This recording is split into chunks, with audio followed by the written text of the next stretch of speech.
सियालकोट की बात करते हैं। सियालकोट के हवाले से जो चीज़ें सामने आ रही हैं वो बड़ी तकलीफ देह हैं, मगर जो एतराज़ सबसे पहला ये उठाया जा रहा है, बाकी मामला पे मैं बात करती हूँ, मगर सबसे पहला एतराज़ ये उठाया जा रहा है भाई पाकिस्तान की इंडस्ट्री है, श्रीलंकन आदमी को क्यों रखा।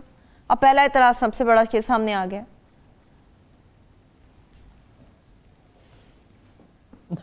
ये क्या एतराज़? वो देखिए, ये जो मुल्क का सबसे बड़ा हाउसिंग का दायरा है प्रॉपर्टी का, तो उन्होंने उस वक्त जब कोई उनके पास ज़्यादा वसाइल भी नहीं थे, आगाज़ ही में एक कैनेडियन को रखा था। मैंने उनसे पूछा भाई कैनेडियन को क्यों रखा है? अच्छा, उसने कहा भाई इसका किसी से कोई ताल्लुक़ नहीं है, किसी को जानता नहीं, और ये हम इसे जानते हैं, ये इंटेग्रिटी का आदमी है, कोई इसे ब्राइब नहीं कर सकेगा, इसका तजुर्बा भी है, और ये किसी से कोई रू रायत नहीं बरतेगा, इसके ताल्लुकात भी नहीं है, बरतना चाहे भी अव्वल तो ये ठीक है, इसकी इंटेग्रिटी पे हमें यकीन है, लेकिन अगर ये किसी से रू रायत करना चाहे तो उसकी तनख्वाह उस वक्त जो थी वो जो आम मार्केट में उसी तरह का आदमी मिल सकता था उससे कम व बेश, जो बेहतरीन सलाहियत का पाकिस्तानी उसे 3 गुना ज़्यादा थी, जो उस वक्त बोझ लगती थी कि भाई इस अदारे ने इतना बड़ा बोझ उठा रखा है। तो उसकी ज़रूरत है उन्हें। उसकी वजह ये है कि ये चूँकि ये उन मुल्कों से आते हैं जहाँ माहौल सनती अदारों का बेहतर है काम करेंगे। पाकिस्तानी मज़दूर के बारे में एक बात आप समझ लें कि ये दुनिया में सबसे कम वक्त देने वाला तकरीबन है, अरबों के बाद सबसे कम वक्त देने वाला है। ये ईद की छुट्टियां लंबी करता है, फिर ईद उल ज़ुहा की छुट्टियां लंबी करता है, फिर मुहर्रम की, फिर शादी ब्याह की, फिर कोई फौत हो जाए अजीज़ रिश्तेदार दोस्त, उसकी छुट्टियां। यानी दुनिया में 2 कौमों का मैंने देखा है, और भी होंगी। एक तो सिख हैं जो साल में एक तो कंपलसरी छुट्टी होती है, अमेरिका में 364 दिन में बाद लोग काम करते हैं। ठीक। एक चीनी हैं जो बहुत ज़्यादा काम करते हैं, और भी कौमें हैं। तो ये तो इनसे काम लेने के लिए ज़रूरी है कि डिसिप्लिन में सख्ती बरती जाए। ठीक। दूसरी बात यह है कि इंटरनेशनल कंपनियां जो अपने ब्रांड जिनके हैं बड़े, मतलब एक कंपनी का नाम आपको बताया था जो जिसके लिए ये काम करती है, ये कंपनी राज को आपने फिल का बताया था। वो देखती है, कंपनियां पूछती हैं, वो चेक करती हैं कि मज़दूरों की तनख्वाहें ठीक हैं, चाइल्ड लेबर तो नहीं है, सफाई का इंतज़ाम ठीक है, पीने का पानी साफ ठीक है, सारी चीज़ें वो इसकी, ताकि वो इन सब चीज़ों पे जो चीज़ प्रोडक्ट जो बनती है उस पर असर पड़ता है ना जी। सही। मज़दूर सेहतमंद होगा उसकी पूरी। वैसे सियालकोट में सैलरी सबसे ज़्यादा है, कराची से भी ज़्यादा है। जो मिनिमम वेजेस हैं उसका सियालकोट में कभी इतलाक़ ही नहीं हुआ। वो जब तनख्वाह बढ़ती है मज़दूर की तो वो ऑलरेडी उस तनख्वाह तक पहुंच चुकी होती है। ठीक। इसीलिए सियालकोट का जो मज़दूर है वो नखरे भी ज़्यादा करता है बाज़ औक़ात। एक तो ये है ना कि वो अपने हुकूक तलब करे, वो तो लाजमी उसको तलब करने चाहिए, उसका हक़ है। और इन पिछले बरस में तो कारखानादारों ने बड़ा पैसा कमाया और बहुत कम मज़दूरों को मुंतकिल किया है, वो तो ठीक है। लेकिन ये है कि बाद लोग काम नहीं करते, तबन निकम्मे होते हैं, खुद बातों में लग जाते हैं, दूसरों को बातों में लगा लेते हैं जी। तो कई वजूह से गैर मुल्की मैनेजर रखे जाते हैं, इसमें कोई हर्ज की बात नहीं है, ताकि मेयार ठीक रहे, गैर मुल्की कंपनियां मुतमिन रहे। एक्सपोर्ट इतनी कैसे होगी, इसके बगैर कैसे होगी डिसिप्लिन अगर नहीं है? ये तो कोई ऐसी बात नहीं है। सिर्फ श्रीलंका का एक आदमी नहीं है, जापानीज़ हैं, बांग्लादेश के हैं, बरतानिया के लोग हैं, कई मलेशिया के लोग, कई जगह कई मुल्कों के लोग हैं, इसमें कोई ताज्जुब की बात नहीं। फिर ये खुद चैम्बर ऑफ कॉमर्स ने कहा है, और जो पुलिस रिपोर्ट के मुताबिक भी, और जिन लोगों ने इंडिपेंडेंटली तहकीक किया उसका कोई कसूर तो नहीं था। उसने कहा कि दीवारों पे पोस्टर ना लगाएं, छोटे छोटे थे वैसे वो, और कोई उसमें ऐसी चीज़ नहीं लिखी हुई थी कि उसको हटाने पे वो बरहम हो जाते। वो तो सुलह सफाई हो गई थी जब फैक्ट्री का मालिक तो यहाँ मौजूद नहीं है, वो तो जर्मनी में है, उसका बेटा था, वो पैनिक कर गया, वरना 13 तो गार्ड मौजूद थे। अब देखिए ना, गार्ड रखे गए। ये हमारा मिजाज है कौमी, ये हमारी हालत है। अच्छी भली कंपनी है, उसकी रेपुटेशन अच्छी है वैसे कंपनी की। मैंने कई लोगों से पूछा, जिम्मेदार लोगों से पूछा, ऐसे लोगों से जिनकी राय पे मुझे यकीन है।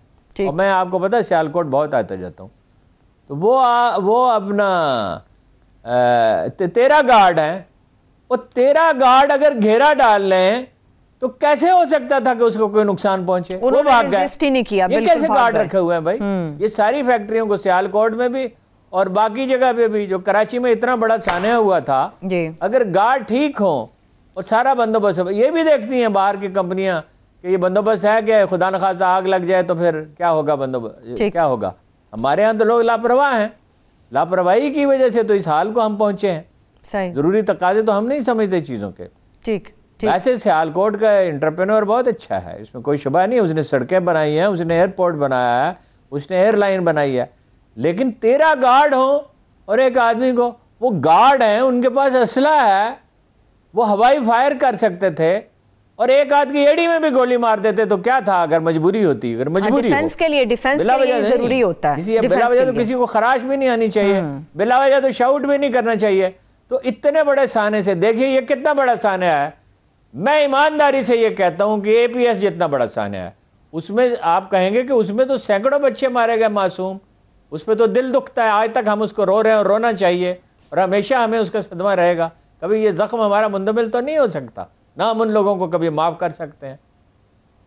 लेकिन आप अंदाजा लगाइए कि हमने श्रीलंका में कितने मसाइल पैदा कर दिए, अपनी अशरों की कमाई ज़ाया कर दी और इतना बहीमाना तर्ज अमल, एक एक हड्डी तोड़ दी है और जला दिया है। यानी मारने के बाद भी आपको तस्कीन नहीं हुई, आपने जला किस कमाश के लोग हैं? इनकी ऐसी ब्रेन वॉशिंग हुई है, ये उलमा को सोचना चाहिए। उलमा क्या बात करें यार, उनसे मजहबी जमातों ने इसकी मजम्मत कर तो दी है, मतलब और क्या मजम्मत किया जी? मजम्मत इस तरह होती है। यानी मौलाना फजलुर रहमान ने ये कहा कि जब तक तौहीन रिसालत के लोगों को सजा नहीं मिलेगी, मुजरिमों को, तो इस तरह के वाक़यात होते रहेंगे, और साथ ही मजम्मत भी कर दी। मौलाना तकी उस्मानी की मजम्मत जो है वो तो खैर मजम्मत है, मगर वो भी, उसमें भी उन्होंने मतलब ये तमहीद पहले यही मानी है कि तौहीन रिसालत का कानून।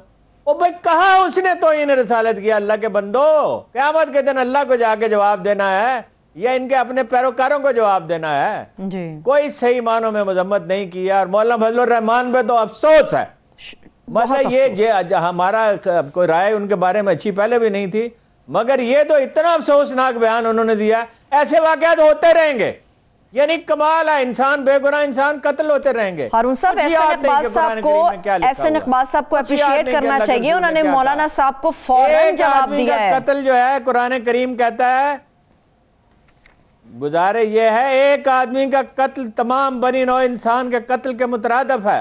और रसूलुल्लाह सल्लल्लाहु अलैहि वसल्लम ने फरमाया कि जो आदमी किसी गैर मुस्लिम को कत्ल करेगा, मेरी उम्मत का आदमी, वो जन्नत की हवा भी, खुशबू भी नहीं सूंघ सकेगा, हालांकि वो 400 मील की मुसाफत से वो खुशबू, अगर मैं सही मुझे याद है, या 400 साल की मुसाफत से वो खुशबू उसकी होगी। क्या लोग हैं उलमा जो हैं, खुद बदलते नहीं, कुरान को बदल देते हैं, हुए इस दर्जा फ़क़ीहान हरम बेतौफ़ीक़। मैं नाम नहीं लेना चाहता।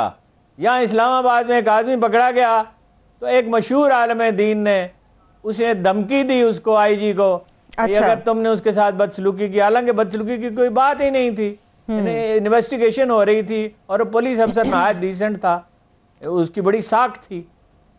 तो ये मजहबी जमातें अगर ये इसका इदराक कर लें तो ये, जब पिछले दिनों पुलिस वाले मारे जा रहे थे तो मौलाना फजलुर रहमान ने मारने वालों की हमायत की थी ना, और तालिबान की जिन्होंने 60-70 हज़ार तहरीक तालिबान पाकिस्तान, जिन्होंने 60-70 हज़ार बेगुनाहों को कत्ल किया, तो कौन सी मजम्मत उनकी की जी?